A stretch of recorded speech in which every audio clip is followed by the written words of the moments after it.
just had got news from probably one of the best journalists to ever live. She has done stories that unbelievable. She should be nominated for the Golden Microphone Award, people. This lady has endured so much pain, so much suffering. She just came out and she is letting the world know that white people stole music from black people. It's a sad day in the United States. So every rock band or anything you ever loved before, the rug has been pulled out from underneath you people. It's a sad day. But the lady who came forward with this information, like I said, she should be nominated. She had her own TV show on MSNBC. But anyway, without further ado, let's hear it right from her, people. I don't think this lady has ever lied or engaged in any bad behavior or has said anything bad about anybody. So let's dive into the video and you see for yourself. They can't fix the history they did. Their ancestors made this country into a slave hell. But they can clean it up now because they got the Smithsonian. They can get rid of all the slavery stuff. They got PragerU. They can lie about the history to the children. They can't originally invent anything more than they ever were able to invent good music. We black folk gave y'all country music, hip hop, R&B, jazz, rock and roll. They couldn't even invent that, but they have to call a white man the king. Because they couldn't make rock and roll. So they have to stamp the king on a man whose main song was stolen from an overweight black woman. People, I don't know how else to show her intelligent level. She thinks outside the box. She's quick on her toes. She lives on the edges of journalism, and she was fired for that. She says she was fired because she was black, and Donald Trump, you know, I'm sure, you know, Trump had a lot to do with it, you know. People, she has had a really, really rough life, and she made something of her life. Her family was from Uganda. They migrated here. Her parents were given college education, so she grew up upper middle class. That was very difficult for Joy. And just want to show you how sensitive she really is. This is how she explains a Caucasian person as a white mayonnaise sandwich.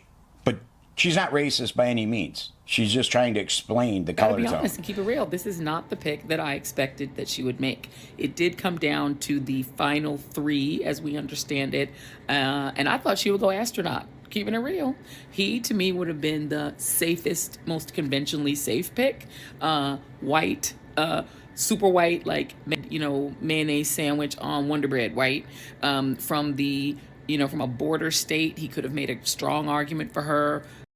The people who now no longer have to worry about competition to get into Harvard and Columbia and Yale, or to get the jobs they want, or the military appointments that they want, or the jobs in the Trump administration that they want. They don't have to worry about competition from black and brown people, because Stephen Miller and Donald Trump and Pete Hegseth from Fox and all the other people who are unqualified for their jobs are deleting all the blacks and the browns and making sure that they all get deported and locked up so that they don't have to compete and cannot compete with the people who frankly aren't qualified, but have the right complexion for the connection when it comes to MAGA. And, I still have your guys' attention with Joy Reid here, because I really do want her to get this Golden Mike Award.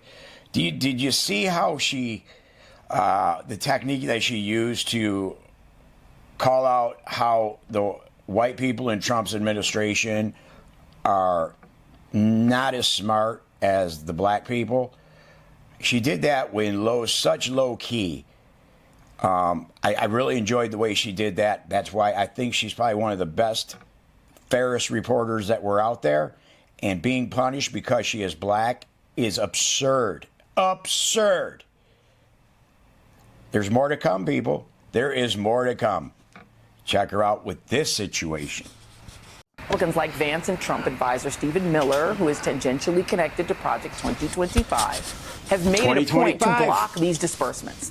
In Project 2025, folks like Miller, Vance, and Trump want to nationalize their long-term goal of putting a stop to what they call anti-white racism, which is just another way of saying we're sick of America being held accountable for actual racism.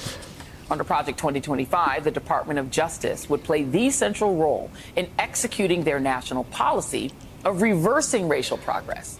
They would force the DOJ's Civil Rights Division, which is responsible for enforcing federal statutes that prohibit discrimination based on race, color, or religion, or sex, disability, or national origin, to refocus, moving away from what they call affirmative discrimination and ensure, quote, lawfulness, which essentially means protecting the people who've had access and opportunity all along. Look who's crying now. My show had value, and that that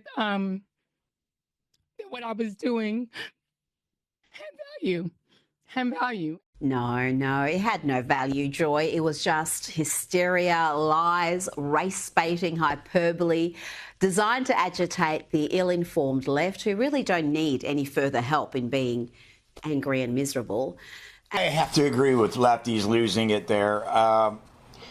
She is the most vile, disgraceful human being that I have ever had to sit and listen to this lady spool her racism, her hatred, and her worldviews. People, I barely made it through this video. I hope you enjoyed the video. I hope you got a laugh out of it. Please like, share, and subscribe, and check out my other video.